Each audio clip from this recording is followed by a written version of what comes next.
गेल्या 19 महिन्यांपासून पुनर्बांधणीच्या कामामुळे बंद असलेला दादर येथील शिवाजी पार्क जिमखाना आज सोमवारी घटस्थापनेच्या शुभमुहूर्तावर पुन्हा सर्वांसाठी खुला झाला आहे। हेरिटेज लुकसह आधुनिक सुखसोयींनी युक्त असलेल्या या जिमखान्याचे लोकार्पण मनसे अध्यक्ष राज ठाकरे आणि सचिन तेंडुलकर यांच्या उपस्थितीत पार पडले। यावेळी अनेक दिग्गज नेते आणि क्रिकेटपटू उपस्थित होते। 1909 साली स्थापन झालेला हा जिमखाना त्यावेळी दादर हिंदू जिमखाना या नावाने ओळखला जात होता।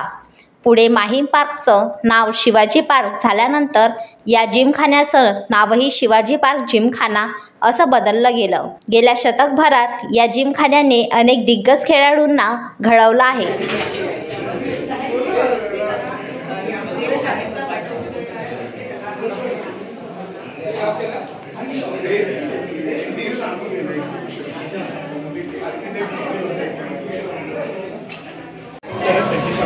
सर, आज हे जे नवीन जिमखाना आहे याचं उद्घाटन झालेलं आहे। मोठमोठे नेते सुद्धा आणि सचिन तेंडुलकर जे क्रिकेटर आहे तेही सुद्धा आले होते।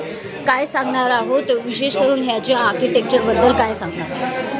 काय सांगू, जिमखानाचा इतिहास थोडा मोठा आहे।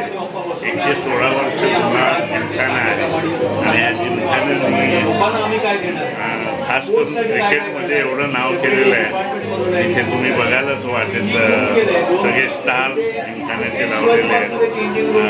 विजय मांजरेकर, वाडेकर, रमाकांत देसाई यांच्यापासून आजचे नवीन खेळाडू श्रेयस अय्यरपर्यंत सगळे आहेत। तर या जिमखान्याला खूप जुना रूप द्यायचा होता।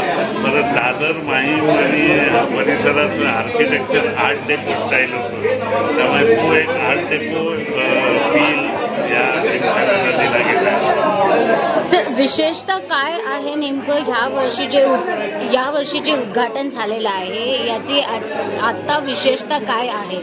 म्हणजे नेमकं अशी कुठल्या गोष्टी ज्या आहेत त्याची वापर केली गेली आहे किंवा अशी कुठल्या गोष्टी आहेत जे जेणेकरून इतिहासमध्ये नाव लक्षात राहतील?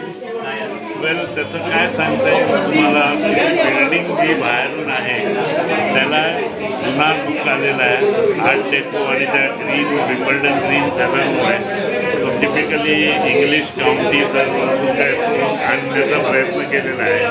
परंतु आतून जर का तुम्ही बघाल तर हे फ्लोरिंग बघाल, चेसबोर्ड पॅटर्न किंवा त्या वॉल्टेड सीलिंग पाहिजे तर आपण ते बघू तिकडे आपण इथेच करूया तर बाईट ते आणि मॉडर्न फॅसिलिटीज आत दिलेल्या आहेत। टॉयलेट म्हणा, वास्तूचं बांधकाम केलेलं आहे त्यांच्याशी आपण करणार आहोत।